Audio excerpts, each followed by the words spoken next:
Assalamualaikum warahmatullahi wabarakatuh. Apa kabar teman-teman semua? Semoga kalian sehat selalu dan senantiasa dilindungi oleh Tuhan Yang Maha Esa. Perkenalkan, saya Salsa Samahera. Pada kesempatan kali ini saya akan memaparkan mengenai penyelesaian soal UTS mata kuliah Manajemen Keuangan 1 tahun 2020. Langsung saja kita masuk ke soal yang pertama. Di soal yang pertama ini terdapat laporan keuangan dari PT Diginet yang disusun pada tanggal 31 Desember 2019. Ada neraca dan laporan laba rugi. Yang diminta yaitu membuat analisis rasio keuangan yang diperlukan dan berikan arti dari masing-masing rasio yang diperoleh. Berarti kita akan menganalisis liquidity ratio, leverage ratio, activity ratio, dan profitability ratio. Langsung saja kita masuk ke jawabannya. Yang pertama yaitu liquidity ratio. Kita akan menganalisis current ratio. Rumus current ratio ini adalah aktiva lancar dibagi utang lancar. Di soal tadi diketahui aktiva lancar dari PT Diginet ini adalah 700.000 yang total aktiva lancar. Dan utang lancar dari PT Diginet adalah sebesar 300.000 total utang lancar. Berarti 700.000 dibagi 300.000 sama dengan 2,3.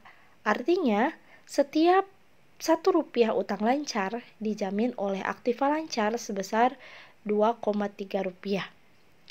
Lalu selanjutnya untuk cash ratio. Rumus cash ratio adalah kas ditambah efek dibagi utang lancar.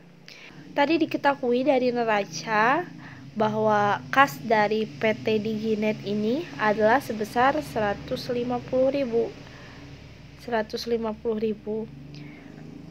dan efeknya 0 karena di neraca tidak ada keterangan efeknya atau surat berharga.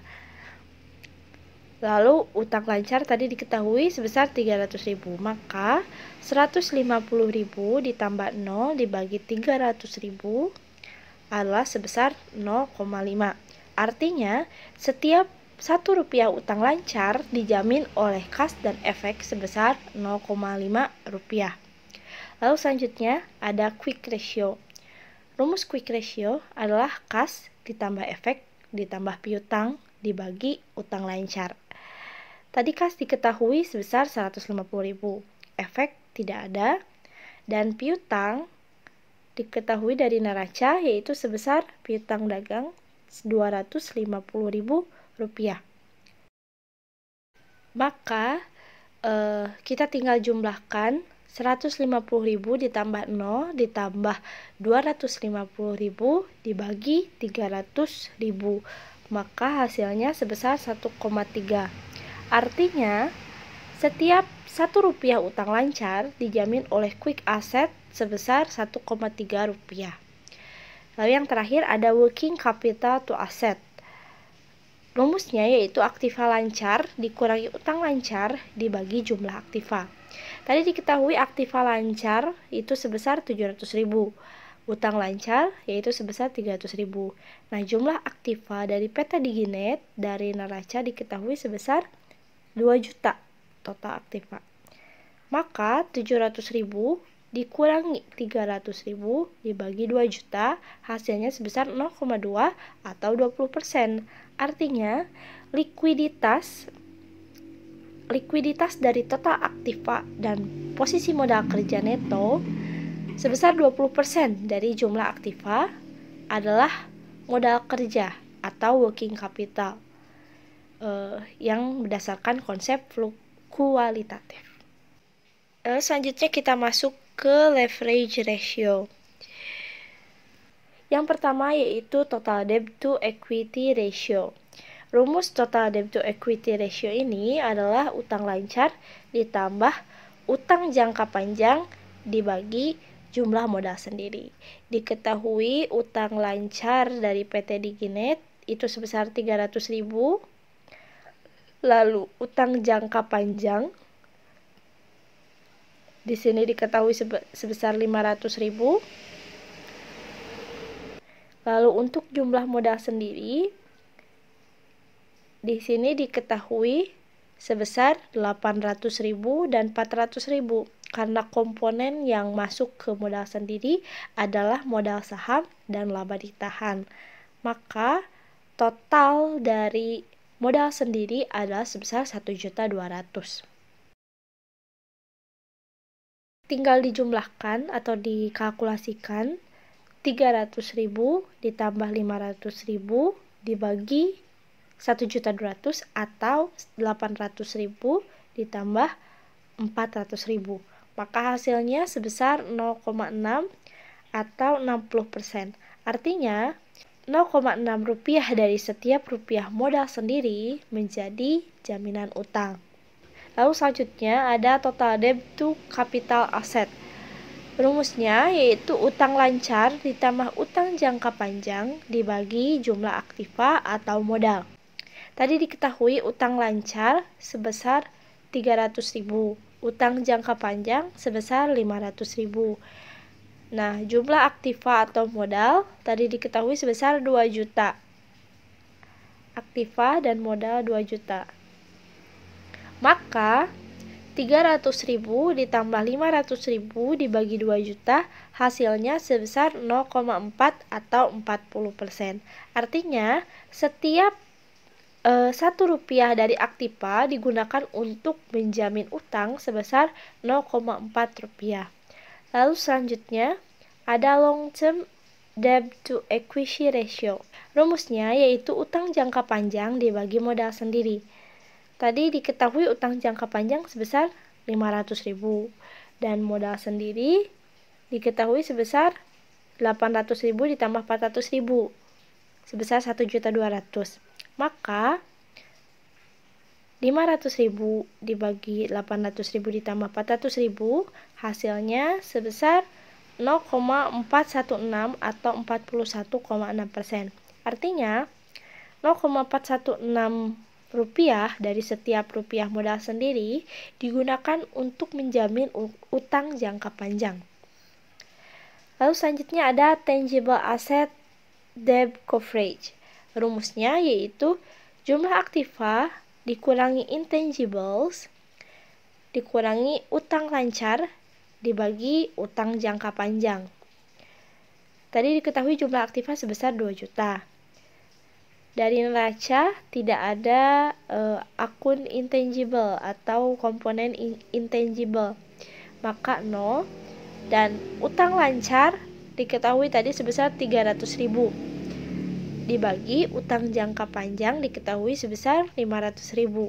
Maka 2 juta dikurangi 0 dikurangi 300.000 dibagi 500.000 maka didapat sebesar 3,4 atau 340%. Artinya, setiap rupiah utang jangka panjang dijamin oleh aktiva tangible sebesar 3,4. Lalu selanjutnya ada time interest earn ratio. Rumus time interest earn ratio ini ada EBIT dibagi bunga utang jangka panjang. Dari laporan laba rugi diketahui kalau EBIT atau earning before tax ini sebesar 510.000. Nah, untuk bunga jangka panjang diketahui dari laporan laba rugi sebesar 45.000. Maka 510.000 dibagi 45.000 sama dengan 11,3 kali. Artinya, setiap rupiah bunga utang jangka panjang dijamin oleh keuntungan sebesar 11,3 rupiah. Lalu selanjutnya kita masuk ke activity ratio.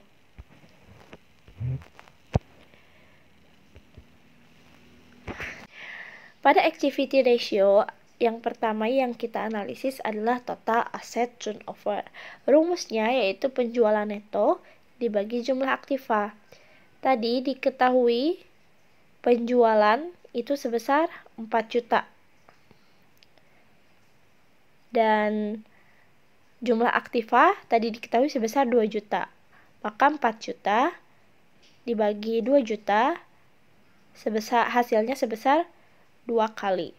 Artinya, dana yang tertanam dalam keseluruhan aktiva rata-rata dalam 1 tahun berputar 2 kali, atau setiap rupiah aktiva selama setahun dapat menghasilkan revenue sebesar 2 rupiah. Selanjutnya ada receivable turnover. Rumusnya yaitu penjualan kredit dibagi piutang rata-rata. Tadi diketahui penjualan di sini sebesar 4 juta. Lalu piutang rata-rata, ini piutang dagang dari neraca diketahui sebesar 250.000. Maka 4 juta rupiah dibagi 250.000 hasilnya sebesar 16 kali. Artinya, dalam 1 tahun, rata-rata dana yang tertanam dalam piutang berputar 16 kali. Lalu selanjutnya ada average collection period. Rumus average collection period ini adalah 365 hari atau jumlah hari dalam setahun dibagi receivable turnover. Tadi diketahui besarnya receivable turnover yaitu sebesar 16 kali. Maka 365 dibagi 16 sama dengan 22,8125 hari. Artinya, piutang dikumpulkan rata-rata 22,8125 hari sekali. Angka ini bisa dibulatkan menjadi 22,8 atau mau dijabarkan sampai 4 digit setelah koma juga boleh. Lalu selanjutnya ada inventory turnover. Rumusnya yaitu harga pokok penjualan dibagi persediaan rata-rata. Dari laporan diketahui harga pokok penjualan sebesar 3.420.000 dan persediaan rata-rata dari neraca diketahui sebesar 300.000 persediaan barangnya ini. Maka 3.420.000 dibagi 300.000 hasilnya sebesar 11,4 kali. Artinya dalam 1 tahun rata-rata dana yang tertanam dalam persediaan berputar sebesar 11,4 kali. Yang selanjutnya ada average days inventory. Rumusnya yaitu jumlah hari dalam setahun atau 365 hari dibagi inventory turnover. Tadi diketahui inventory turnover yaitu sebesar 11,4 kali. Maka 365 dibagi 11,4 hasilnya yaitu sebesar 32,0175 hari. Artinya persediaan berada di gudang rata-rata selama 32,0175 hari atau kalian bisa dibulatkan menjadi 32 hari. Selanjutnya yang terakhir yaitu working capital turnover. Rumusnya penjualan neto dibagi aktiva lancar dikurangi utang lancar. Tadi diketahui penjualan itu sebesar 4 juta.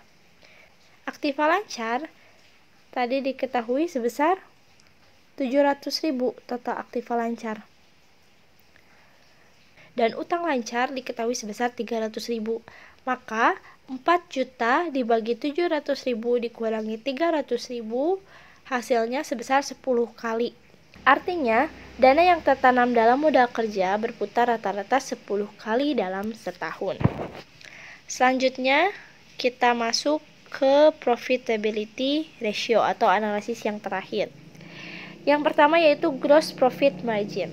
Rumus gross profit margin yaitu penjualan neto dikurangi harga pokok penjualan dibagi penjualan neto lagi. Tadi diketahui penjualan sebesar 4 juta. HPP sebesar 3.420.000 dibagi penjualan neto lagi sebesar 4 juta. Maka hasilnya sebesar 0,145. Artinya, setiap rupiah penjualan menghasilkan laba bruto sebesar 0,145 rupiah. Selanjutnya yaitu operating profit margin. Rumusnya yaitu EBIT dibagi penjualan neto. Tadi diketahui earning before tax itu sebesar 510.000 dan penjualan neto yaitu sebesar 4 juta rupiah. Maka 510.000 dibagi 4 juta hasilnya sebesar 0,1275 atau 12,75%. Artinya setiap rupiah penjualan menghasilkan laba operasi sebesar 0,1275 rupiah. Yang ketiga yaitu operating ratio. Rumusnya yaitu HPP ditambah biaya operasi dibagi penjualan neto. Tadi diketahui HPP sebesar 3.420. Biaya operasi dari neraca diketahui sebesar 70.000.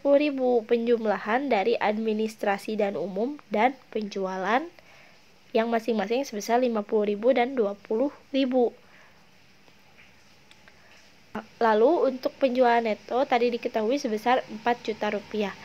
Maka 3.420.000 ditambah 70.000 dibagi 4 juta, maka hasilnya yaitu sebesar 0,8725, yang artinya setiap rupiah penjualan mempunyai biaya operasi sebesar 0,8725 rupiah.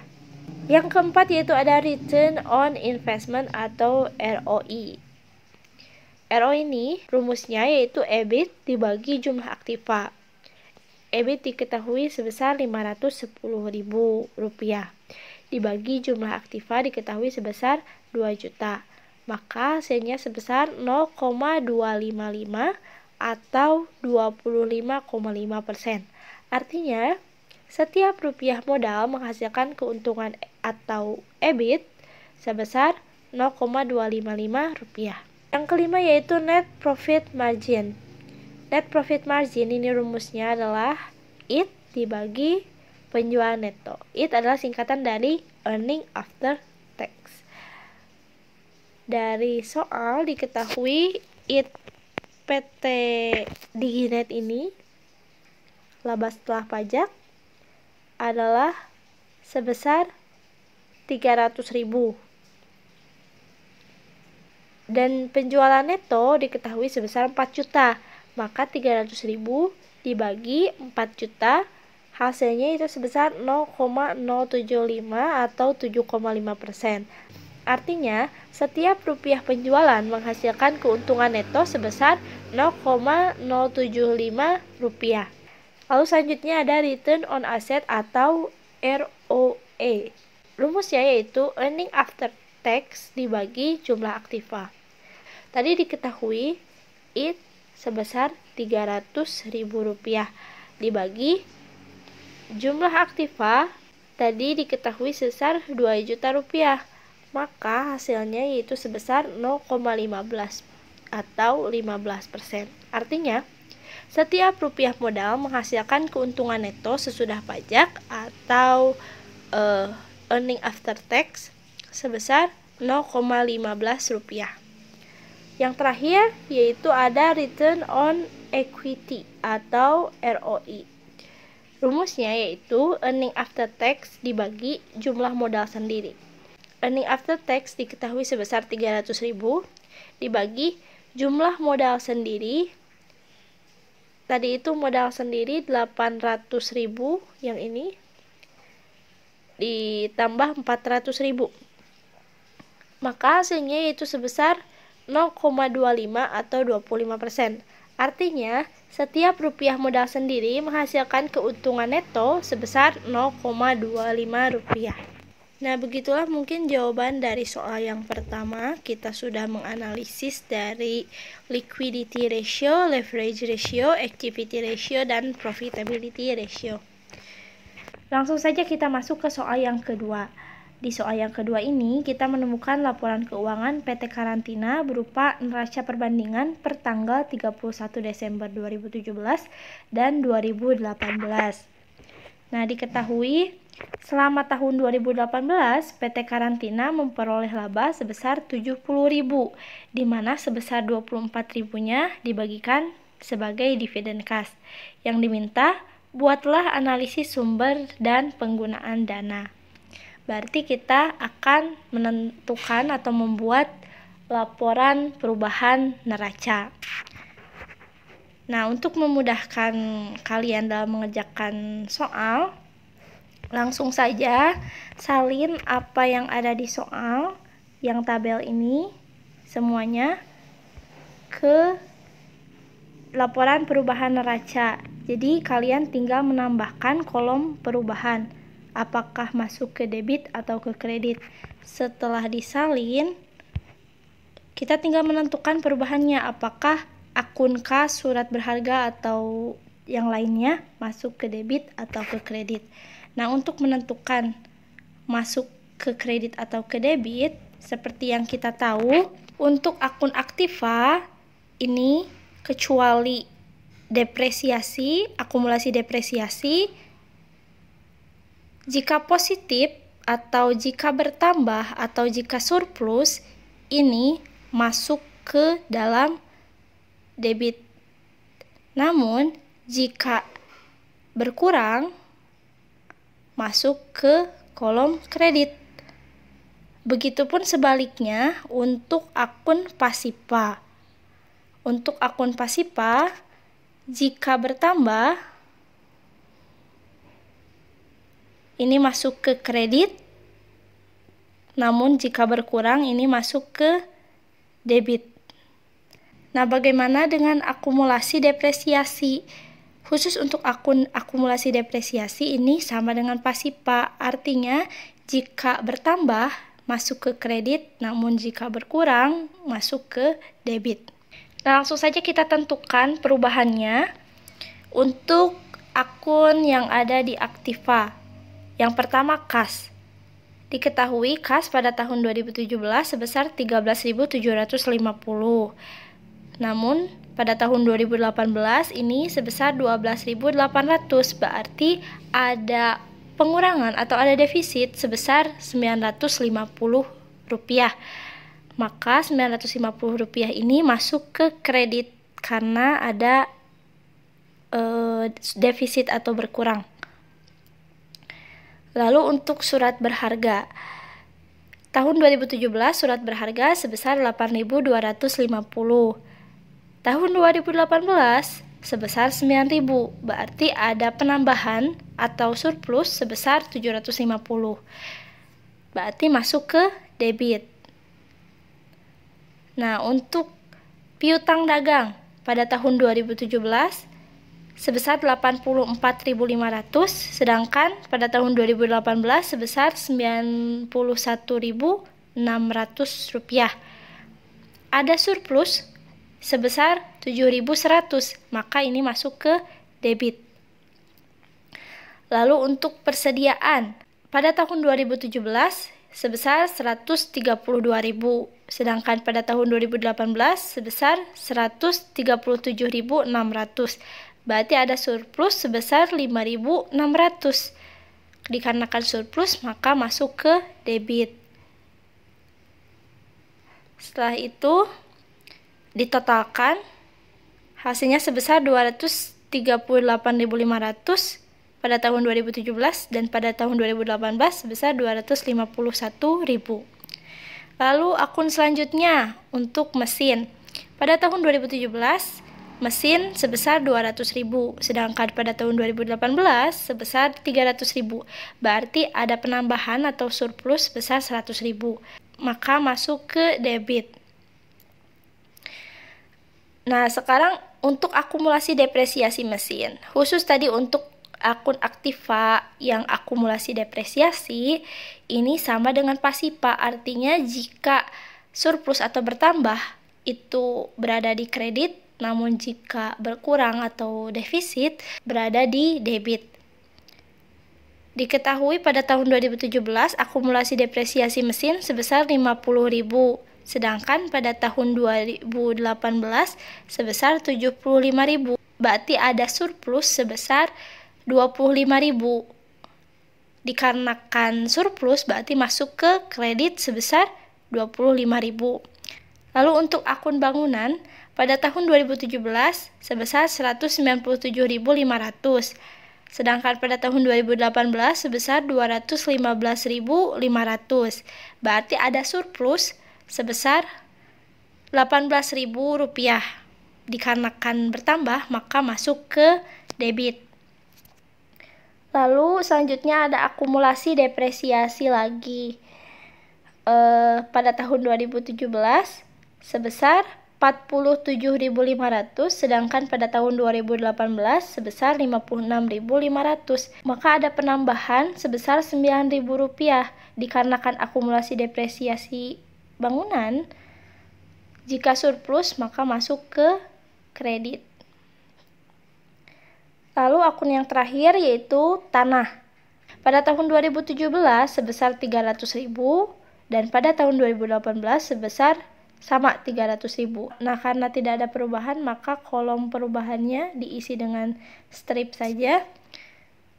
Lalu semuanya ditotalkan, maka total aktifanya diketahui sebesar 838.500 pada tahun 2017 dan pada tahun 2018 sebesar Rp935.000. Sekarang kita masuk ke Pasipa. Untuk Pasipa tadi diingatkan kembali, jika ada perubahan yang bertambah, maka masuk ke kredit. Namun jika berkurang, maka masuk ke debit. Untuk hutang dagang pada tahun 2017 sebesar 51.000 dan pada tahun 2018 sebesar 48.000. Di sini terdapat perubahan di mana berkurang sebesar 3.000, maka 3.000 tersebut masuk ke kolom debit.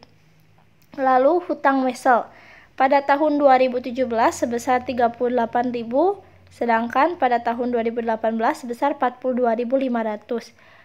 Ada perubahan bertambah sebesar 4.500, maka masuk ke kredit.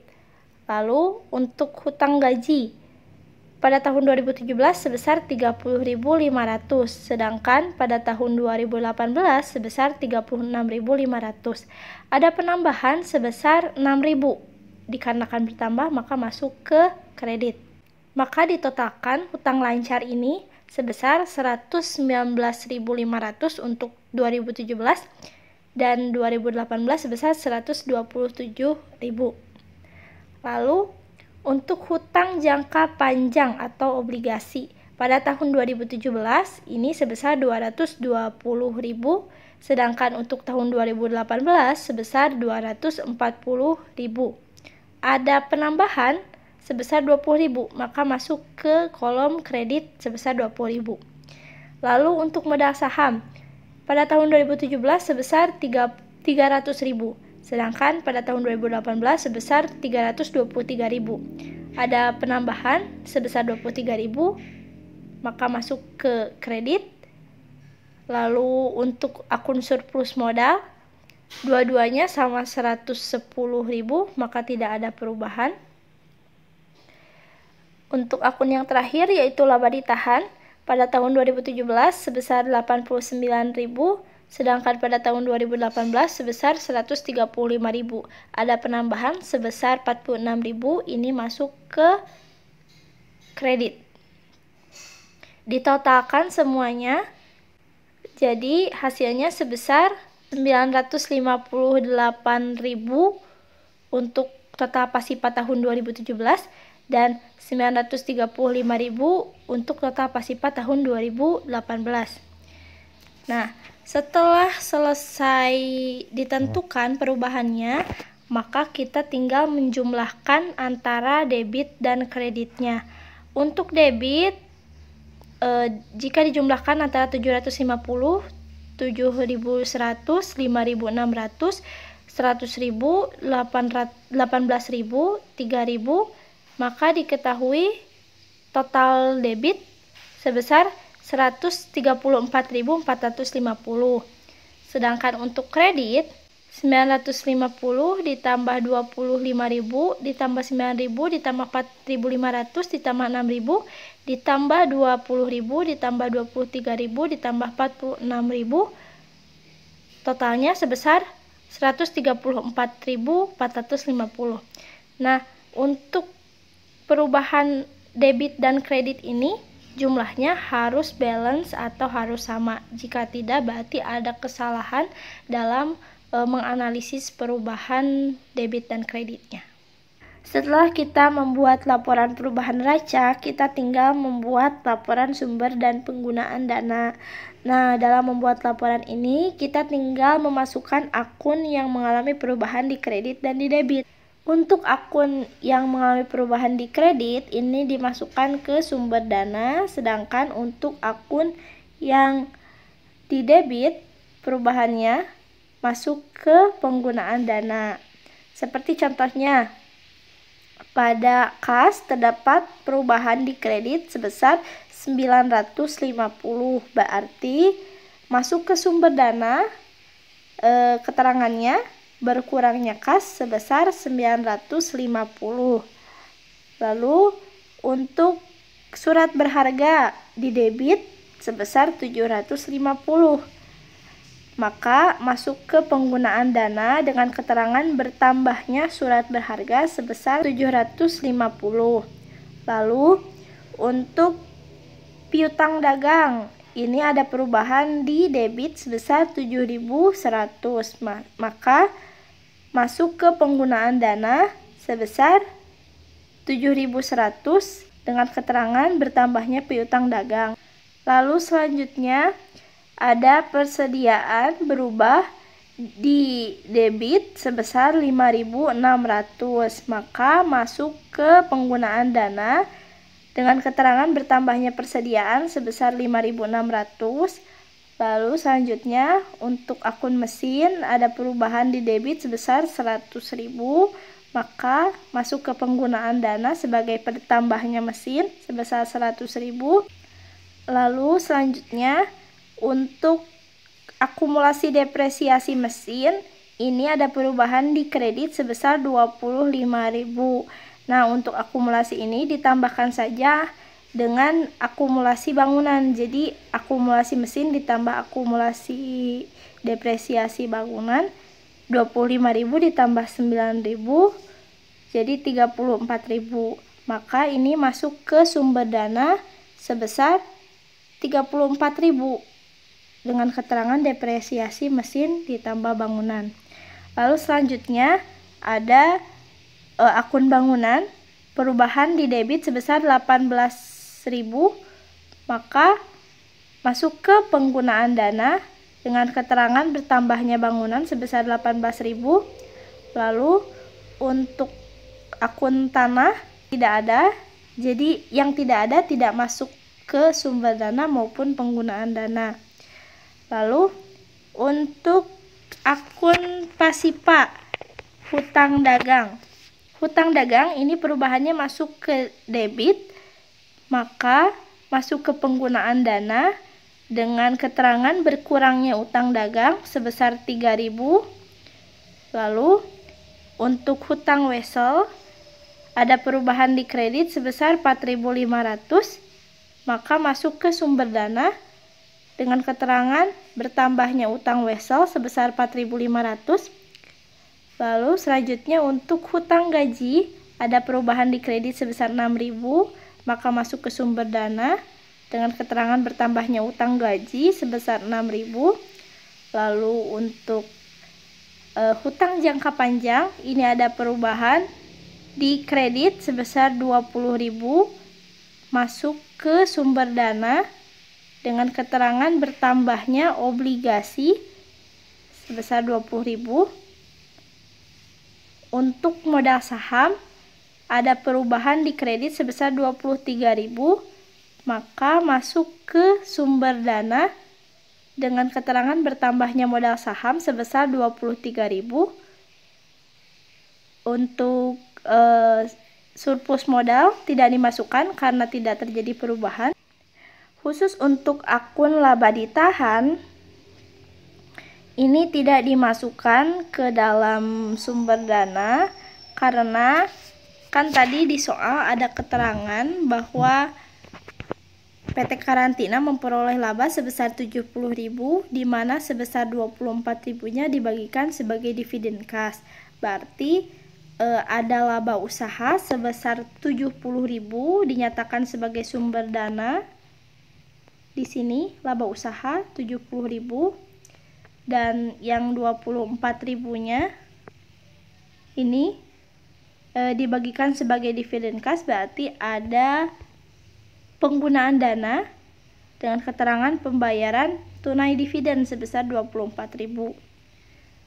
Semuanya dijumlahkan, maka hasilnya sebesar Rp158.450.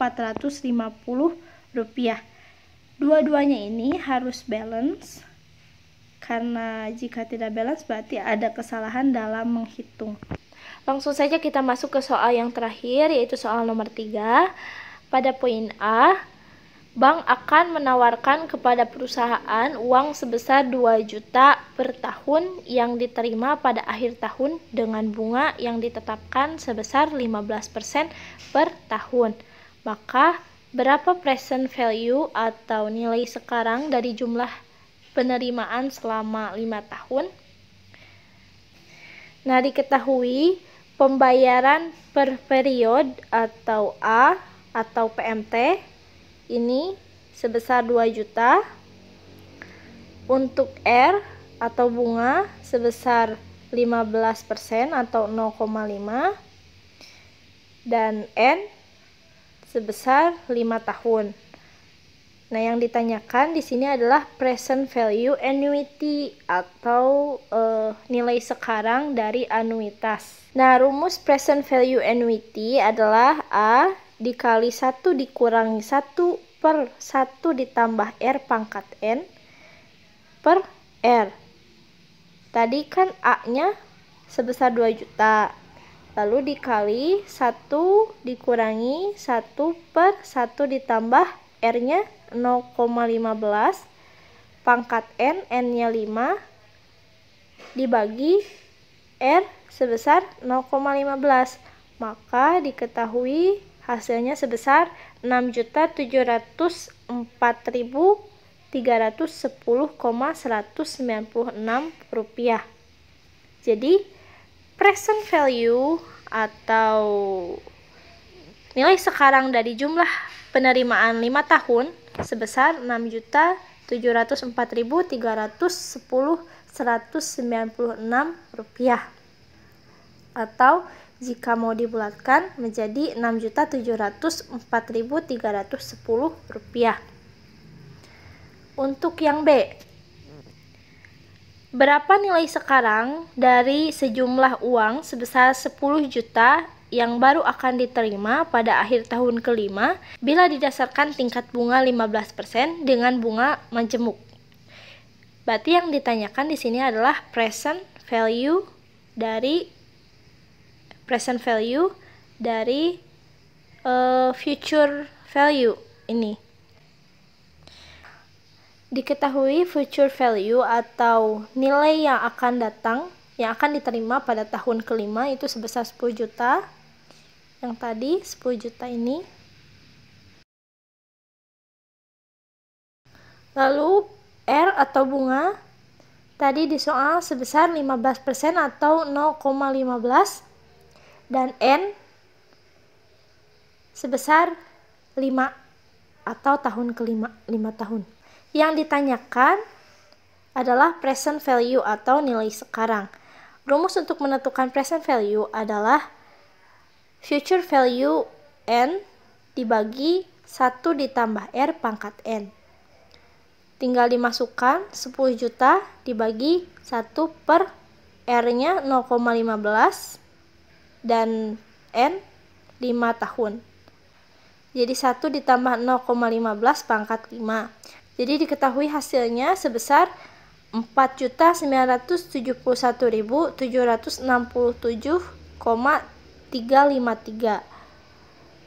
Jadi present value nilai sekarang dari sejumlah uang yang akan diterima pada tahun kelima adalah sebesar 4.971.767,353 atau kalau mau dibulatkan menjadi 4.971.767.000 rupiah. Sekian pembahasan penyelesaian soal UTS mata kuliah Manajemen Keuangan 1 tahun 2020. Mohon maaf apabila banyak kesalahan dan kekurangan. Saya Salsa Elsa Mahera pamit undur diri. Terima kasih. Wassalamualaikum warahmatullahi wabarakatuh.